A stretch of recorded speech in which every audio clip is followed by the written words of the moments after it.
Hi guys. What's going on, people? Welcome back to our channel. I go by the name Ayo. And I am Ayope. And together we are called Ayope.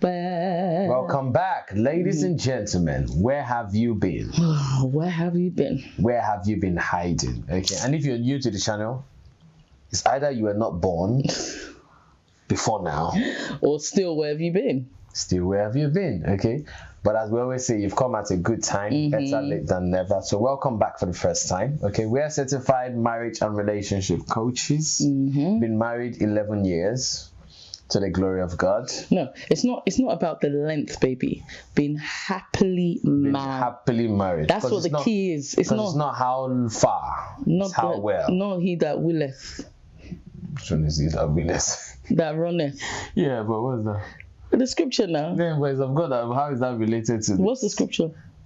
It's not to him that wills, not to him that runs, but to God that showeth mercy. Exactly. So it's not about the length of time.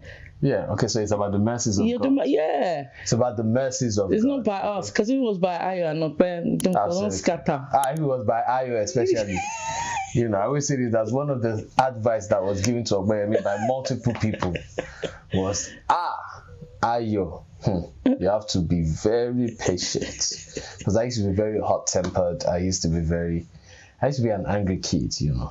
You are. But the Lord has been doing a great work in us. Even myself, I'm not and He's perfect. Still working on exactly. us. Yeah, still you're working. Not perfect, so no, you're not supposed to agree. Guys, so so subscribe to our channel, okay, and like this video. All right, I don't know if I've said it, but we're certified marriage and relationship coaches, and we come on here to talk about marriage. We share our experiences about marriage, and we teach, we coach, we do a lot of counseling. Okay, so reach out to us, counseling at ayopedavis.com, coaching at ayopedavis.com. And other than that, you know, play a lot of games. We are best friends. We have so much fun. We have 3 children. And we're not having any more by God's grace, and God is helping us. Okay.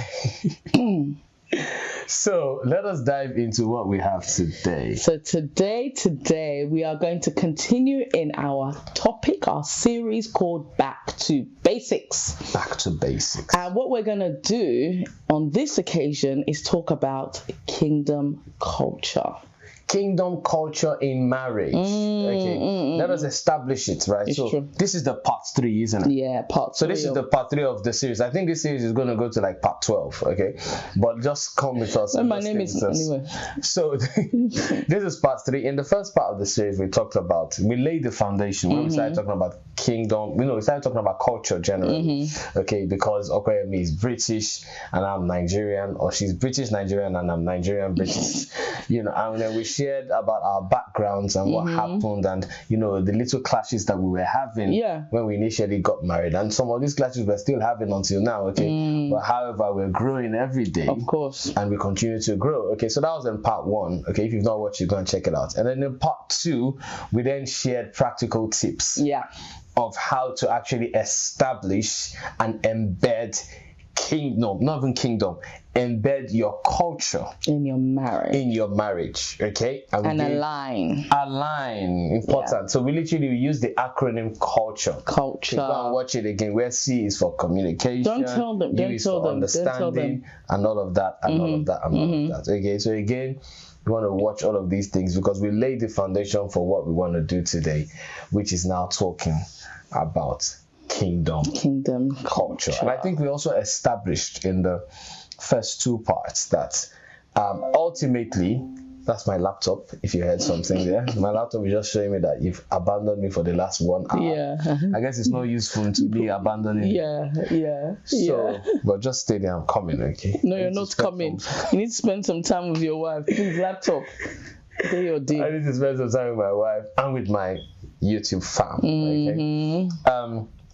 So I think what we've established is that regardless, so that's the beauty of the kingdom culture, okay? Now, regardless of your culture, your secular culture, and where you're from, or your race and all that, that the kingdom culture brings you together. 100%. Helps you stay united. 100%. Okay? So let us start from there. I think we should then start with what is the kingdom culture? Absolutely. Let me just sip my tea. Let me to sip then. Because these days we need to clear our throat, and I don't know, it's like I'm developing some sort of cold. I like tea anyway. I drink it. Keep warm. But yeah, we know you like tea. Yeah, I like British, it. I'm exactly. But we Nigerians, we don't drink tea. I'm surprised when I see some Nigerians, they were drinking tea in the hot sun. It's not a Nigerian culture. It's not a Nigerian thing. But British. It's because of the cold. Yeah, tea and coffee with a bit. I think it's the cold, but apart from that, I think it's just become an addiction. The average Briton baby drinks 4 cups of tea, 5 cups of coffee every day. No, within 6 hours of the day. Every hour. Because remember in the culture here, there's the tea break, the coffee break. So it's all part of socializing. Socializing as well. You know, do you want to go out for a coffee?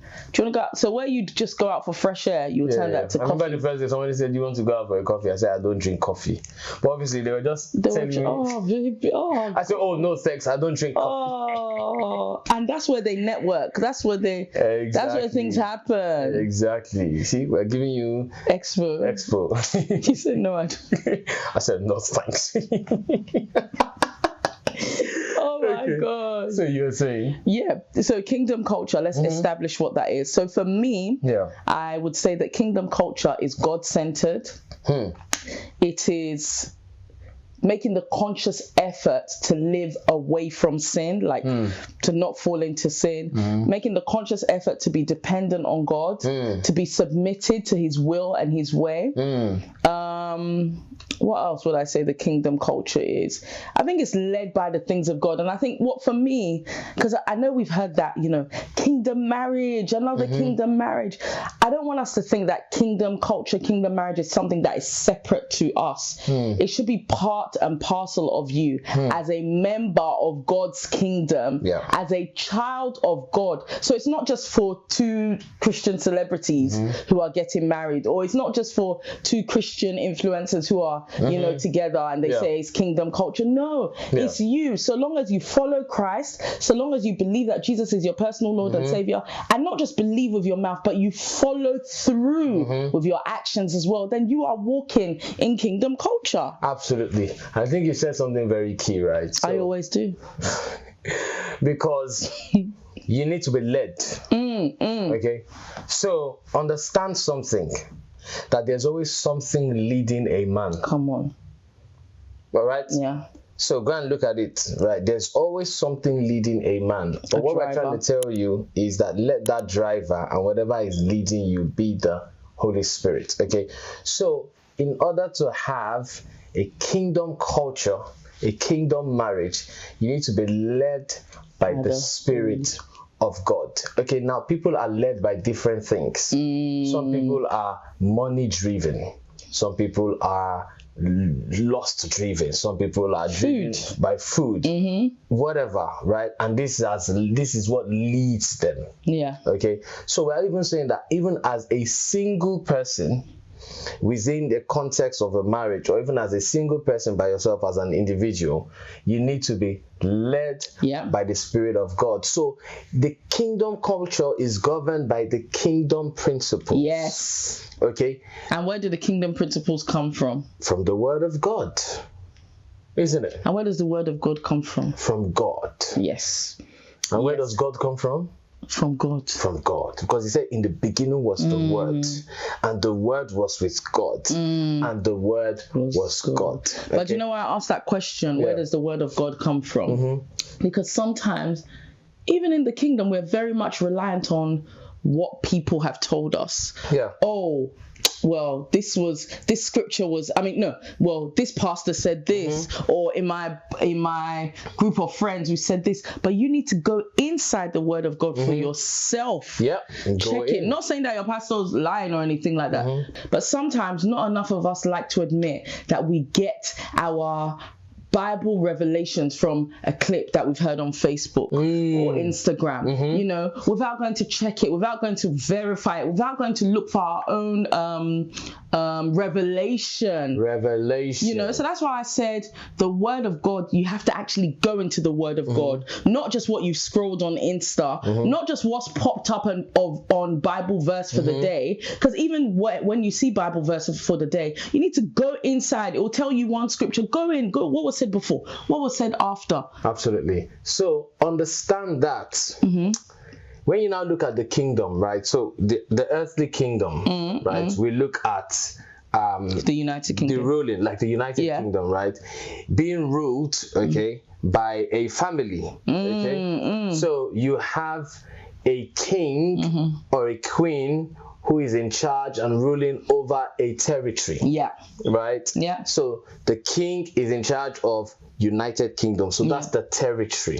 Okay. When you go to Africa, some of the places where we're from, right, you have different villages, different towns, different cities where you have kings, you know, you have obas, you have emirs, you have rulers of specific territories. So when we talk about, you know, kingdom culture in marriage, we're now talking about, okay, who are those that are ruling within the family, right? So you have the man, you have the wife. And that's why we say, you know, we're kings and queens. The Bible says in 1 Peter 2:9, right? It says we're a chosen generation, a royal priesthood, a holy nation, a peculiar people. So we are special, we are royalty, okay? So by that, right, it means that I am royalty, so I am a king. My wife is royalty, she's a queen. All right, so understand that she's a queen. She's not a king, she's a queen. The man is not a queen, he's a king. Let us get it straight now. Okay, put that out there. Take from me what you want to take. Whatever you want to take from it. So understand that she is a queen and I am a king. Firstly, it is important that I see her as how God sees her, right? In the kingdom marriage. So I see her as the queen that she is. She sees me as the king that I am. Very important, okay? And she also sees herself as the queen that she is. And then I see myself as the king that I am. So understand that the king and the queen rule. But as I said, you need somebody leading. Right? Because there's also someone who is called the King of Kings. So it is important that within the confines of marriage, that the King of Kings is ruling over the affairs of the marriage. Who is the King of Kings? His name is Jesus. Okay, so he is the King of Kings, and that's why it is important that the man is submitted to the King of Kings. That the husband, so kingdom marriage, kingdom culture, right? Husband is submitted to the King of Kings. Okay, so we are all kings, we are royalty, we are ruling, okay? But if you're submitted under the authority of the King of Kings, then there are certain things that you need to do, certain things that you need to follow and abide by. So we're going to share some of these things, even as we move on, as we begin to dive a little deeper in the series. I love what you just said about seeing me as God sees me. And I do the same, because that already, because I think sometimes the fear people have in kingdom marriages, or even marriages in general, is the inequality that they feel that women face. But if you see me as God sees me, you already see me as up there, so I'm not at a disadvantage, because at the end of the day, God did not intend for anyone to be at a disadvantage. Do you get what I mean? And if I see you as God sees you, I will never be struggling with you. You will not be struggling. So I will not belittle you, because I see you as God sees you. Exactly. So important, right? And we've talked about some of these things. That's why you need to know who you are, right? Even before you get coupled, you need to understand your identity. How does God see you? Okay, and that's why I read the 1 Peter 2 and 9, and I feel like that's one of the scriptures that has actually shaped my life. Yeah, because I read that scripture as a child, as a 9-year-old, 8-year-old child, you know, and we used to sing the song. We are a chosen. No, it's not even that one. Our royal priesthood, our holy nation, a peculiar people, to show forth the praises of Him who has called us out of darkness, out of darkness. Yeah. We are a chosen generation, a royal priesthood. You know, I'm Gen Z, so. So those are the things that we learned, and you know, so from that age, I've been thinking that I'm chosen. Yeah. A royal priesthood, you know. So it is very important, ladies and gentlemen, that as you invite the King of Kings into your home, into your marriage, that there is organization.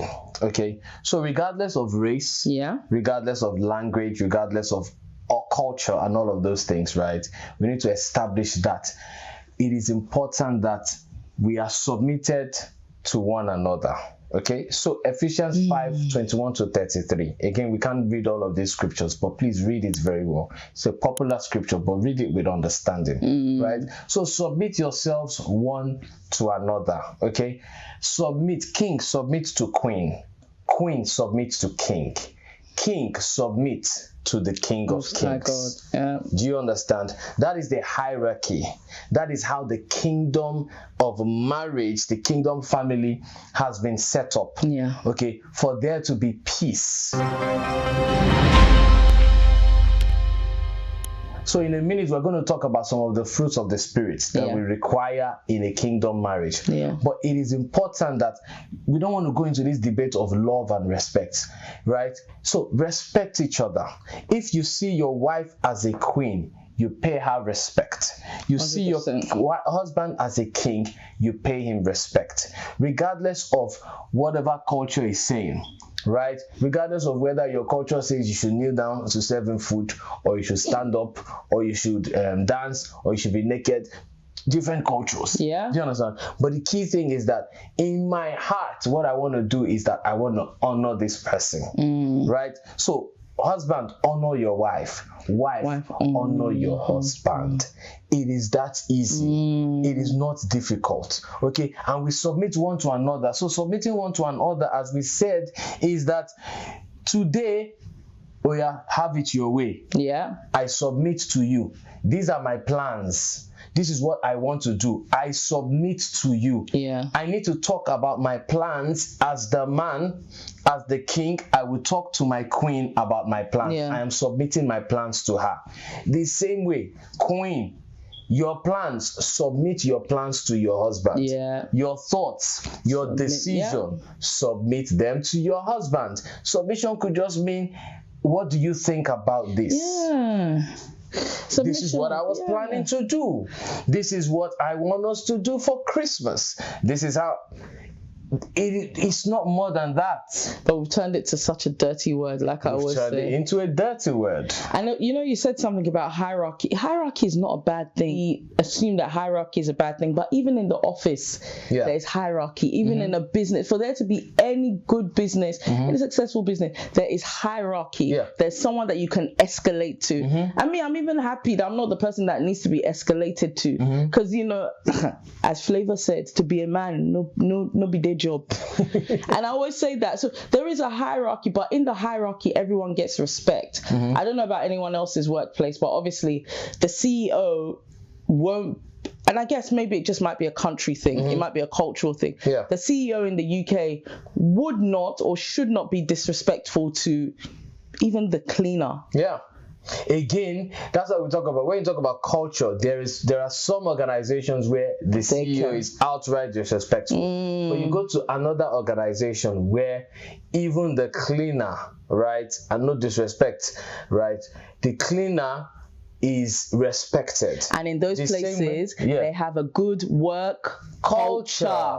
Right? And a good work culture means that they retain staff. Yeah. People are happy to bend over backwards for the company. People are happy to do more for the company. Yeah. And that's the same with kingdom culture. Absolutely. So bring this to marriage, because understand Exactly. that marriage is an institution. That is the first institution that God created. Yeah. So if we are establishing cultures in our organizations and different companies and other institutions, why are we not bringing back the kingdom culture, God's original idea of how marriage should work, bring it into our families, bring it into our marriages, and begin to actually see the turnaround. So the same way where there's a good work culture, people enjoy going into the office. Of course. The same way where you have a kingdom culture in your marriage, you will enjoy being at home with your wife. You will enjoy going out together. You will enjoy praying together. You will enjoy studying scriptures together. You will enjoy laughing. You will enjoy being silly.